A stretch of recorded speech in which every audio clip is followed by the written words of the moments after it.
Bom dia. Bom dia. Bom, bem-vindos ao MJV Podcast, gravado diretamente aqui do Febrabantec 2025. E para inaugurar esse evento, estou aqui com a Renata Ucha, que é superintendente de marketing da Unimed. É um prazer ter você aqui com a gente, Renata. Muito obrigada pelo convite, Vanessa, Luciana, MJV. Obrigada por ter você aqui com a gente. E ao meu lado, Vanessa Borelli, diretora de negócios da MJV. Obrigada por você estar aqui com a gente também. Vamos para complementar esse papo.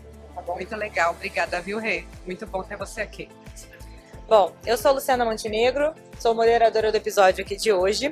E o episódio com a Renata se chama Mais que Cliente, Pessoa. Como IA e Design estão redefinindo experiências na saúde.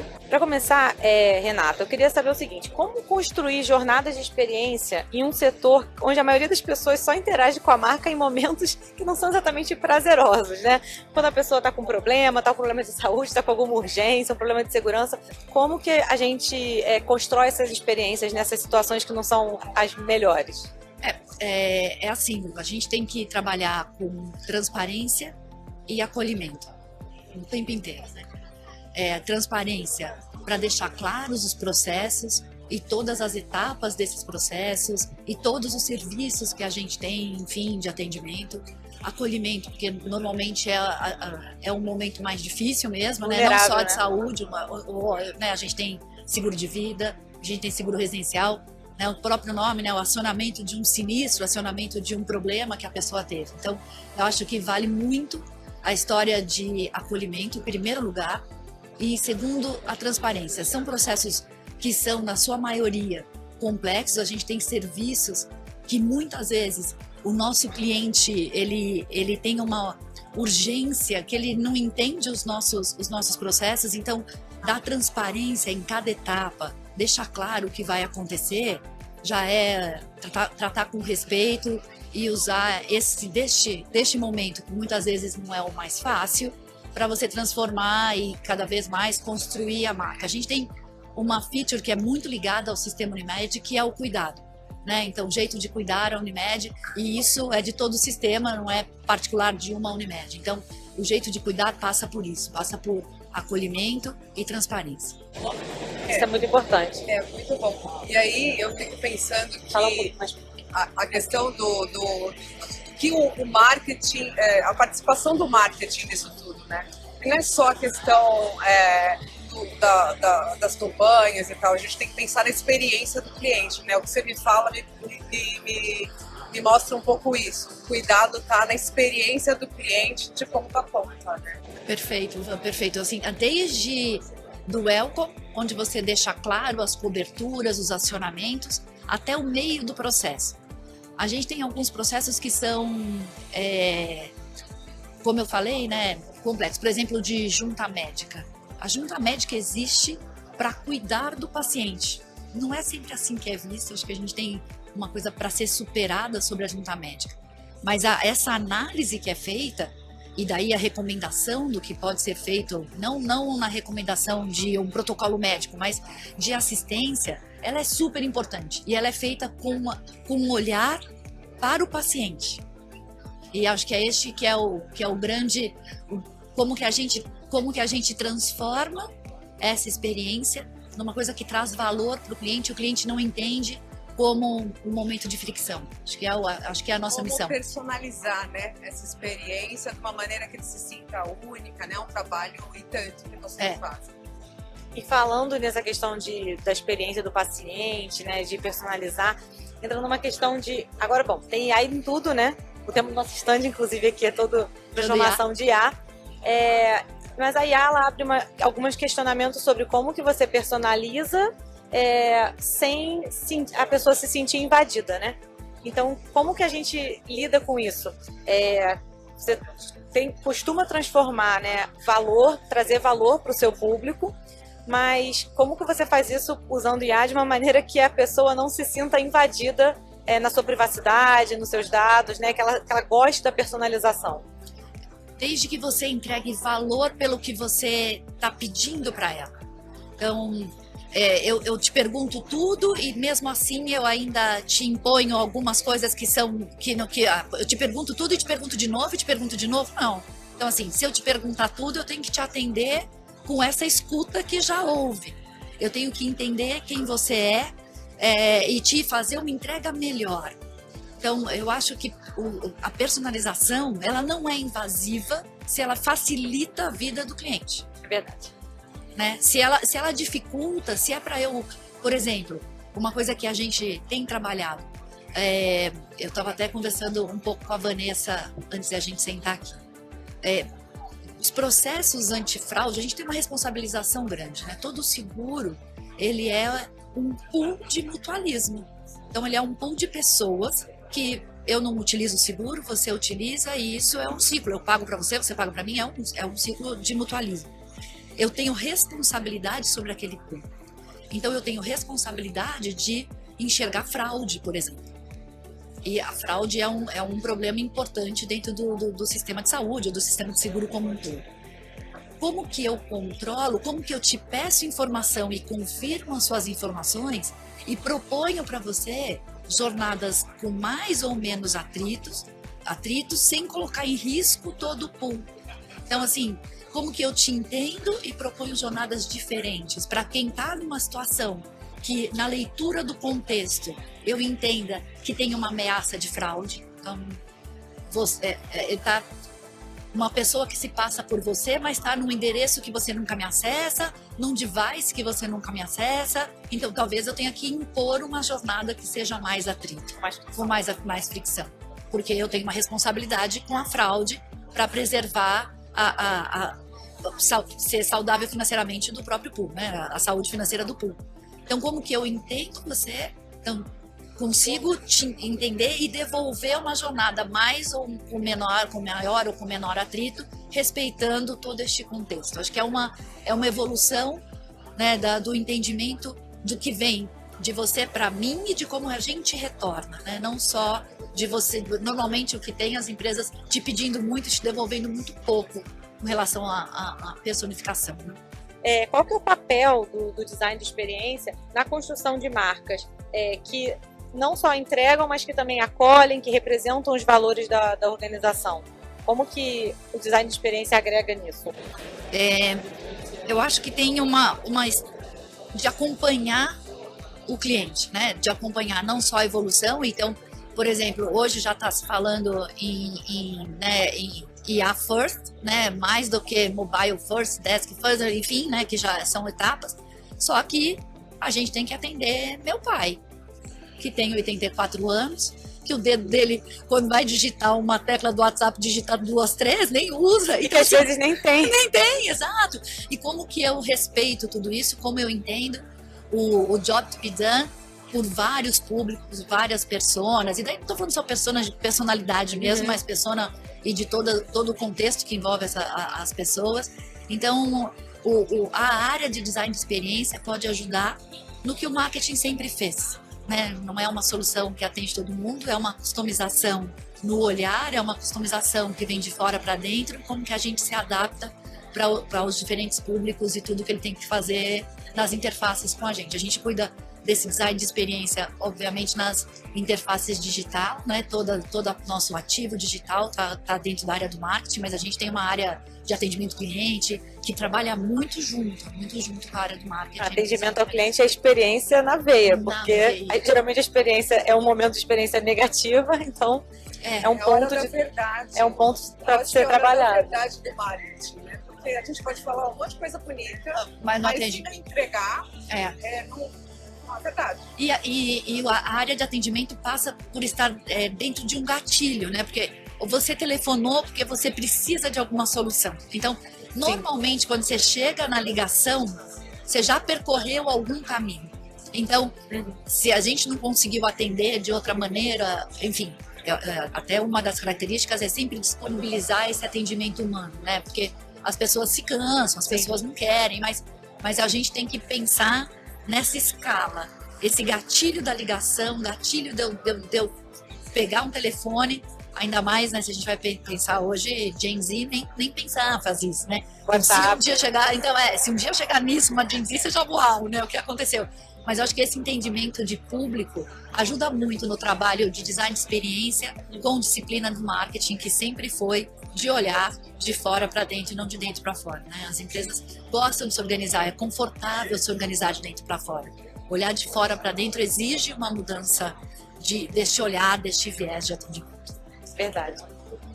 Bem, bom, você lidera o marketing em múltiplas frentes, a gente já mencionou aqui, né, diversas frentes diferentes. Queria saber de você como que você mantém a coerência de propósito e experiência entre todas essas áreas, entre todos os canais, todos os públicos, todas as jornadas distintas. Você acabou de mencionar atendimento ao cliente, o marketing per se. Como que você conecta tudo isso? A gente, como eu falei, né, a gente faz parte do Sistema Unimed. O Sistema Unimed traz essa feature, traz essa característica de reconhecimento do cuidado.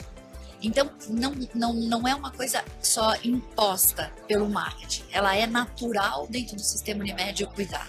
Então, várias coisas que permeiam toda a organização passa por este propósito. O propósito de cuidado. Nós somos uma empresa ligada a um sistema cooperativista. O cooperativismo tem uma maneira de olhar o mercado diferente, uma maneira de olhar o cliente diferente. Então, talvez seja mais fácil essa posição quando o propósito, quando a cultura respira este propósito.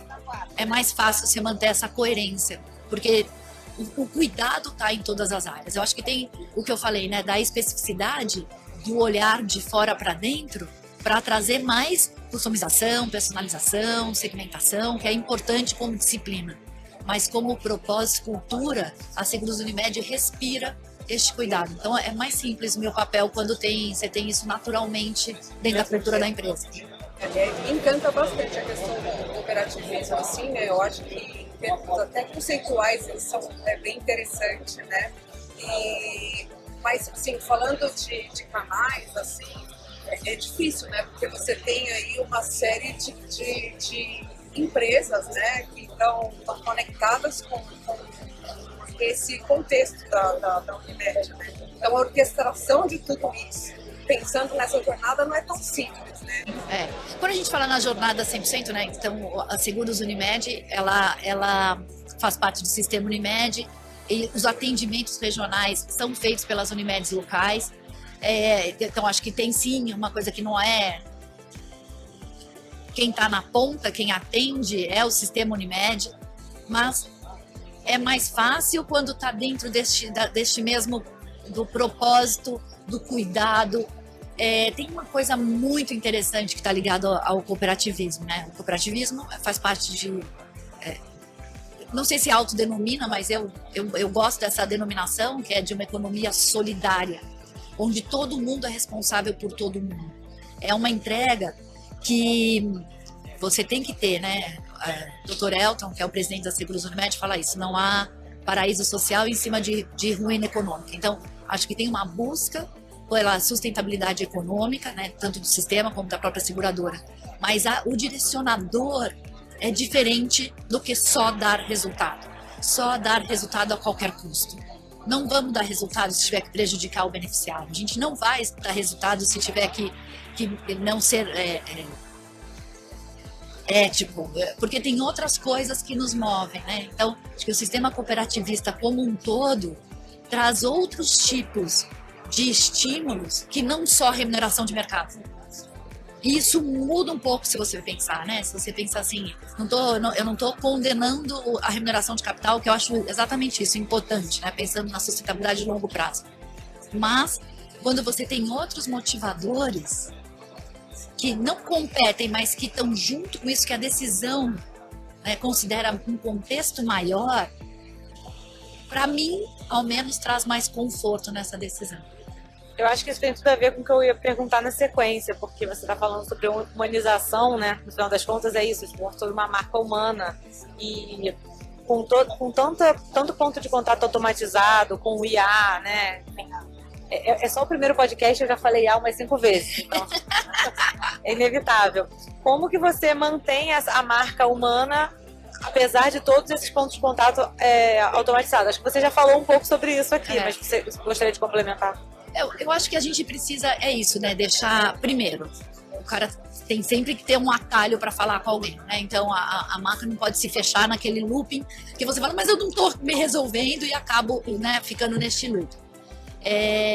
Outra coisa é sobre trazer o trabalho para a IA. Eu sou contra essa personalização e customização que dá trabalho para o cliente. Desde que eu tire o trabalho dele, né? A gente falou de redução de atrito, mas de outras coisas. Essa história do autoatendimento é super bacana. Mas não é todo mundo que quer, não é todo mundo que pode. Então, se eu posso usar a IA para ajudar, acho que a gente tem que usar mesmo e trazer, mas você tem sempre o aspecto humano neste olhar, o aspecto de entrega de valor. Eu acho que foi o que a gente falou na primeira pergunta. Então, se você tem um direcionador, eu entendo até de você dizer, eu preciso melhorar, eu preciso ter ganho operacional. Eficiência operacional. Eficiência operacional, acho que precisa ter mesmo, acho que é uma coisa que tem que ser buscada. Mas não a custo de prejudicar o beneficiário, A experiência. A experiência. Então assim, eu posso ter ganho de escala, usando outras coisas que talvez trabalhe mais num back office do que num front, mas eu ter uma entrega que facilita a vida do cliente, que não dificulte a vida do cliente. Com certeza. É inclusive, acessibilidade. Isso é bem importante. A gente tem. Tanta gente, a gente fala muito sobre isso, né? Então, óbvio que nem sempre é simples no dia a dia, né? Porque tem toda essa questão do resultado, né? Mas existem ferramentas, né? Existem. E que a gente pode usar para facilitar. Super legítimo o buscar o ganho operacional, mas é mais legítimo entregar valor para o cliente. E aí, pegando esse gancho, voltando para a história do seu pai de 34 anos, como que a gente, para finalizar aqui, né? Como que a gente consegue pensar na questão da longevidade? Você trabalha numa empresa de seguros, e a população está vivendo mais, e a gente tem a IA inserida, e tecnologias, de modo geral, inseridas inevitavelmente nos processos, só que a gente tem pessoas com mais idade que não são tão nativos digitais. Como é que a gente lida com isso? Como é que a gente, como marca, consegue incluir essa população mais longeva nos processos para eles se sentirem acolhidos, eles conseguirem interagir bem com a marca e se sentirem representados também? A gente tem que ter esse olhar multidisciplinar, né, para essas pessoas, né? Então, desde melhoria no atendimento e no cuidado, a gente tem vários programas que a gente, dentro de um programa que a gente chama de Cuidando de Perto, que trata doenças crônicas e outros tipos de cuidados, que melhoram muito essa interação. Na verdade, a sua interação, a interação do beneficiário, do cliente, é com a seguradora. E a gente trazer este valor para a gente é bem importante, neste cuidado multidisciplinar de acolhimento de doenças crônicas e outros cuidados que precisam ser olhados, como a gente chama, né, cuidando de perto. Eu acho excelente, de fato esse nome é excelente, cuidando de perto. Nem posso dizer, nem é da minha gestão, mas eu vou dizer que é excelente o nome. Desde disso, né, do cuidando de perto, do olhar individual, né, para toda essa população que precisa deste olhar de cuidado. Eu estou falando muito, eu estou falando muito de cuidado, tá vendo? A gente tem aqui um viés. Mas agora, eu pessoalmente acho que para todas as seguradoras, né, a gente vai ter que mudar algumas coisas no processo, né, pensando na longevidade. Então, acho que como seguradora de saúde e no atendimento dos clientes atuais e tudo mais, a gente evolui bastante, tem evoluído com este olhar cuidadoso para o idoso e para tudo que está em torno disso. Mas eu acho que a gente vai ter que pensar, as seguradoras como um todo têm uma oportunidade de rever algumas coisas, né? Hoje, as precificações, por exemplo, elas são feitas de maneira demográfica. E como que eu vou fazer uma precificação pensando em comportamento, pensando em saúde, né? Como hoje a maior parte das seguradoras não admitem seguro para cima de 80 anos. Como assim? As pessoas vão viver 95, 100 e poucos. E como que eu vou desassisti-las? Então, talvez a gente tenha que passar por um processo, e daí todas as seguradoras, de mudança, de olhar em cima, principalmente de produtos, de precificação, pensando na longevidade, como pensando também nas mudanças climáticas e outros tipos de tendência que a gente tem aqui já muito mais certas do que só mapeadas. Ninguém está falando de futuro distante, a gente está falando de futuro próximo. Se eu perguntar aqui, eu acho que eu vou viver mais de 90, tenho certeza que você acha que também vai, e eu tenho quase certeza que vamos. Eu também estou contando com isso. Então, como que a gente acolhe com produtos e não só com atendimento assim? Hoje, a gente tem que pensar em como eu vou absorver essa parte de pessoas que, teoricamente, têm esse alcance de produtos. E nós vamos ter que pensar, porque vai fazer parte não só pensando no acolhimento dessas pessoas, mas economicamente. Porque se a população está invertendo, eu não posso deixar de fora uma parte da população. Estou falando agora como seguradora num todo, né? Que eu acho que inclusive a gente, mas pensar que essa população vai ser questão do cuidado de novo e do negócio, né? Porque é pro resultado vai mesmo. Ser, se vai inverter a pirâmide, eu não posso perder. Mercado. Exatamente, perfeito, é isso aí. Foi ótimo. Adorei ter você aqui, Renata. Eu também adorei estar aqui. Muito obrigada. Adorei muito obrigada. Muito bom, viu? Muito obrigada. Uma delícia. Quem está ouvindo a gente também. Até a próxima. Obrigada. Obrigada mesmo.